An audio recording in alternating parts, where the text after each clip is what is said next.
하나님께서 사랑하신 여러분, 하나님께서 오늘이라는 기회를 주셨습니다. 이 주신 기회를 선용하며 세월을 아끼고 오늘도 나에게 주신 직분을 감당하며 하나님께서 나에게 허락한 사명을 향해 달려나가기를 소망합니다. 기도하겠습니다. 하나님 아버지 감사드립니다. 오늘도 기쁨으로 새날을 맞게 하여 주시고 하나님께 예배드림으로 하루를 출발하게 하심을 감사드립니다. 오늘도 주님께서 주신 이 하루 저희들 세월을 아껴 하나님께 충성하며 살아가기를 원합니다. 말씀을 순종하게 하여 주시고 오늘도 하나님 말씀을 빛 삼아서 등 삼아서 빛 가운데 걸어갈 수 있는 우리의 삶이 되기를 원합니다. 아버지 하나님, 오늘도 순종으로 제사를 드리게 하여 주시고 하나님이 기뻐하시고 또 주변에 있는 사람들에게도 선한 영향력을 미칠 수 있는 삶을 살아갈 수 있도록 도와주옵소서. 예수 그리스도의 이름으로 기도하옵나이다. 아멘. 다 함께 찬송가 312장 찬양 드리겠습니다.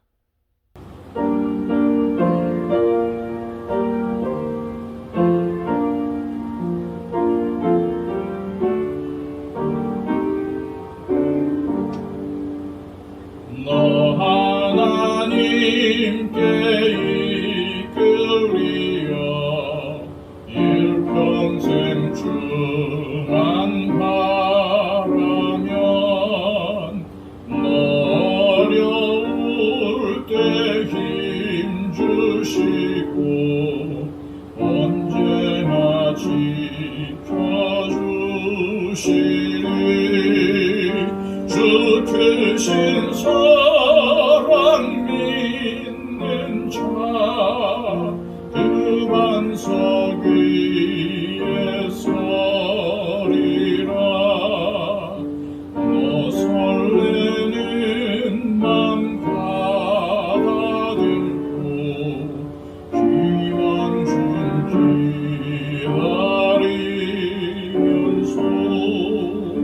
기다리면서 오신 주의 뜻과 사랑에 만족하여라. 우리를 불러주신 주 마음에 소원하신다. 주 찬양하고 기도하며 내 본분 힘써라. 주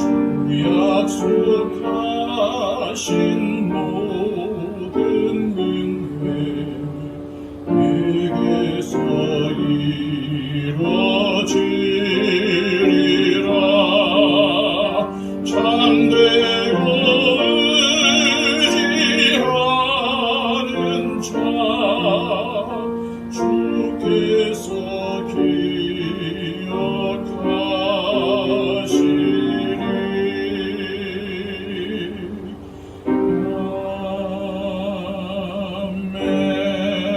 아멘.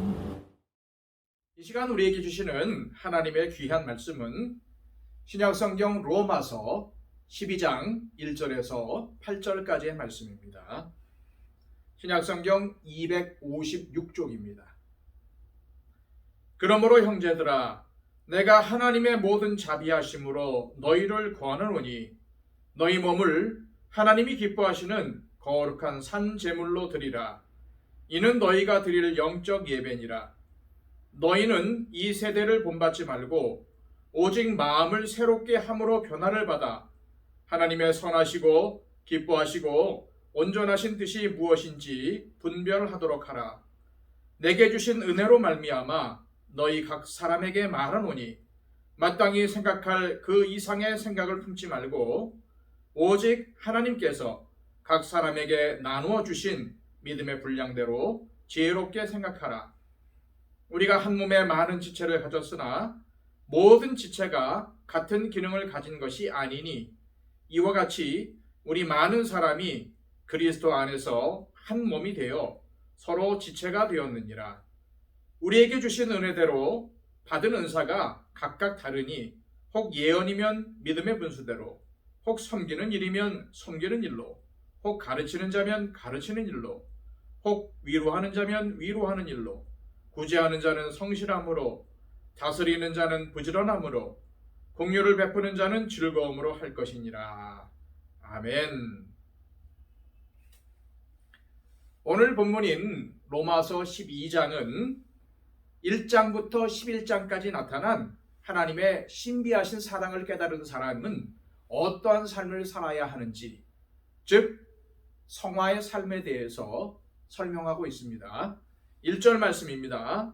그러므로 형제들아, 내가 하나님의 모든 자비하심으로 너희를 권하노니 너희 몸을 하나님이 기뻐하시는 거룩한 산 제물로 드리라. 이는 너희가 드릴 영적 예배니라. 바울은 로마 교회의 교인들을 향하여 형제들아 라고 부르며 친근하게 다가섭니다. 그리고 그들에게 하나님의 모든 자비하심으로 권하고 있지요. 인간이 베푸는 자비에는 한계가 있습니다. 하지만 하나님의 자비하심은 어떻습니까? 만약 하나님의 자비하심에 한계가 있었다면 오늘 구원받은 저와 여러분들은 존재하지 못했을 것입니다. 이스라엘의 역사를 살펴보면 이스라엘은 끊임없이 하나님을 배반했습니다. 그리고 하다하다 하나님의 아들이신 예수님까지도 모욕하며 십자가에 매달지 않았습니까?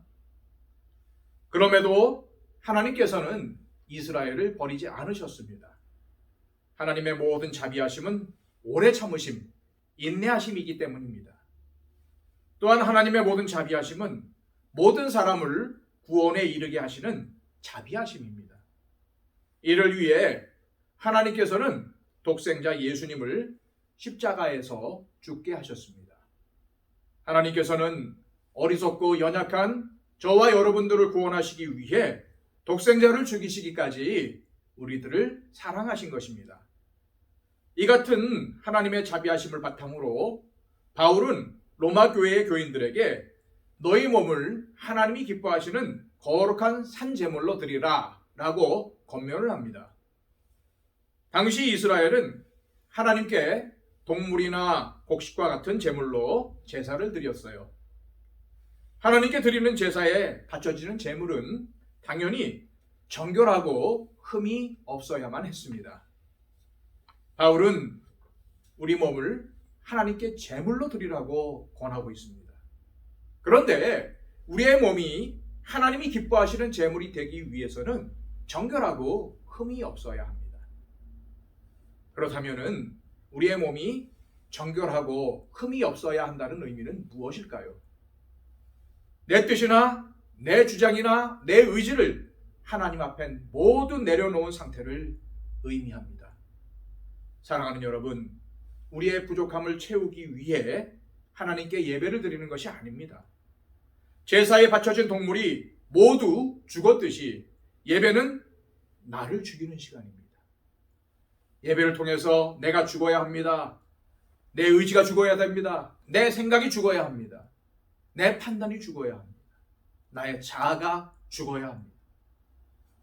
예배는 나를 죽이는 시간입니다. 말씀 안에서 내가 온전히 죽어야지만 말씀 안에서 우리는 살 수가 있게 됩니다. 그런데 바울은 우리 몸을 산제물로 드리라 라고 권합니다. 우리 몸을 산제물로 드리라는 의미는 우리의 삶 자체가 하나님께 드려지는 산제물이어야 한다는 뜻입니다. 즉 바울은 우리의 삶이 하나님께서 기뻐하시는 거룩한 제물이 되고 제사가 되어야 한다고 말하는 것입니다. 그리고 바울은 우리의 삶을 거룩한 산제물로 드리는 예배를 하나님께 드리는 영적 예배라고 말합니다. 바울은 우리의 몸을 거룩한 산제물로 드리는 것, 즉 하나님께 드리는 영적 예배가 무엇인지를 2절 말씀에서 구체적으로 설명하고 있습니다. 너희는 이 세대를 본받지 말고 오직 마음을 새롭게 함으로 변화를 받아 하나님의 선하시고 기뻐하시고 온전하신 뜻이 무엇인지 분별하도록 하라. 첫째로 이 세대를 본받지 않는 것입니다. 즉 세상의 가치관이나 조류에 휩싸이지 말라는 말씀이죠.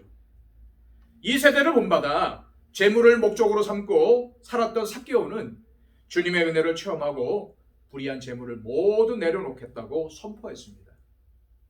그런 그를 향해 주님께서는 오늘 구원이 이 집에 이르렀으니 이 사람도 아브라함의 자손임이로다 라고 칭찬하셨습니다. 두 번째로 마음을 새롭게 함으로 변화를 받는 것입니다. 새해가 되면은 흔히 사람들은 새로운 마음으로 결단을 하곤 합니다. 그런데 대부분 작심삼일로 그칠 때가 많죠. 일례로 금연하겠다고 결단했지만 실패하는 경우가 많습니다. 새롭게 되겠다고 결단한다고 내가 새롭게 될 수가 있겠습니까? 물론 의지가 강한 사람의 경우 금연에 성공하고 다이어트로 살을 뺄 수는 있습니다. 그러나 신앙적인 면으로 볼 때 우리는 우리의 의지만으로 변화될 수 없습니다. 오로지 세상 욕심을 내려놓고 주님의 말씀 안에서 나를 비울 때만 우리는 변화된 삶을 살 수가 있다는 사실을 기억하시길 바랍니다. 세 번째로 하나님의 선하시고 기뻐하시고 온전하신 뜻이 무엇인지를 분별하는 삶을 사는 것입니다. 우리는 기도할 때 무엇이 하나님의 뜻인지 알게 해달라고 기도하곤 합니다. 우리가 어떻게 하나님의 뜻을 알 수가 있을까요? 내가 선택한 것이 하나님께서 기뻐하실 만한 것인가? 아니면 내 욕심을 이루기 위한 것인가를 살펴보면 알 수가 있습니다. 그리고 내가 선택한 것이 선한 것이고 하나님께서 기뻐하시는 일이라고 판단이 되면은 그것을 이루기 위해서 최선을 다해야 합니다. 계속해서 바울은 3절 말씀에서 마땅히 생각할 그 이상의 생각을 품지 말고 오직 하나님께서 각 사람에게 나누어 주신 믿음의 분량대로 지혜롭게 생각하라 라고 권하고 있습니다. 표준 세번역은 여러분은 스스로 마땅히 생각해야 하는 것 이상으로 생각하지 말라라고 해석을 했어요. 즉 자신을 과대평가하지 말라는 것입니다. 자신을 과소평가하는 것도 좋지 않지만 자신을 과대평가하는 것은 자칫하면 교만하게 되거나 하나님과 사람들 앞에서 자신의 의의를 드러내는 그러한 잘못을 범할 수 있기에 우리는 무척 조심해야 합니다. 그러면 어떻게 처신해야 할까요? 바울은 하나님께서 각 사람에게 나눠주신 믿음의 분량대로 지혜롭게 생각하라 라고 권하고 있습니다. 바울이 믿음의 분량이라고 했는데 그러면 하나님께서 어떤 사람에게는 큰 믿음을 주시고 다른 사람에게는 작은 믿음을 주시는 걸까요? 아닙니다. 하나님께서는 모든 사람에게 동일한 믿음을 주셨는데 사람마다 그것을 받아들이는 분량이 각기 다르기 때문입니다. 일례로 하나님의 말씀을 어떤 사람은 아멘으로 받아들이는데 어떤 사람에게는 그것이 걸림돌이 될 수가 있습니다. 이것은 바로 두 사람의 믿음의 분량이 다르기 때문입니다. 따라서 바울은 각자가 처한 상황에서 하나님께서 주신 믿음의 분량대로 지혜롭게 처신하라고 말씀하고 있는 겁니다. 자, 4절에서 5절까지의 말씀입니다. 우리가 한 몸에 많은 지체를 가졌으나 모든 지체가 같은 기능을 가진 것이 아니니 이와 같이 우리 많은 사람이 그리스도 안에서 한 몸이 되어 서로 지체가 되었느니라. 얼굴도 다르고 살아온 환경도 다르고 각자 가진 능력도 다른 우리가 함께 모여서 그리스도의 몸인 공동체를 이루어가고 있습니다. 그러므로 주일 말씀에서도 말씀드렸지만 그리스도 안에서 한 몸이 된 우리는 제일 먼저 우리 각자가 서로 다르다는 것을 인정해야 됩니다. 사람마다 주님께서 주신 능력도 다르고 생각도 다르다는 것을 인정할 때에 우리는 비로소 하나된 믿음의 공동체를 이룰 수가 있게 됩니다. 서로의 다름을 인정하며 주님께서 주신 믿음의 분량대로 삶의 자리에서 하나님의 선하시고 기뻐하시는 뜻이 이루어질 수 있도록 최선을 다하는 삶이야말로 하나님의 은혜를 받은 우리가 드릴 수 있는 영적 예배라는 사실을 잊지 마시기를 바랍니다. 이 시간 우리 함께 기도할 때에 하나님, 우리 몸이 하나님께 거룩한 산제물로 드려지기를 원합니다. 그리하여 하나님께 영적 예배를 드리기를 원합니다. 주님, 이 세대를 본받지 않게 하여 주시고 마음을 새롭게 함으로 변화되게 하여 주시고 하나님의 선하시고 기뻐하시고 온전하신 뜻이 무엇인지 분별하는 삶을 살게 하여 주옵소서. 하나님 또한 우리 더처치를 기억하여 주옵소서.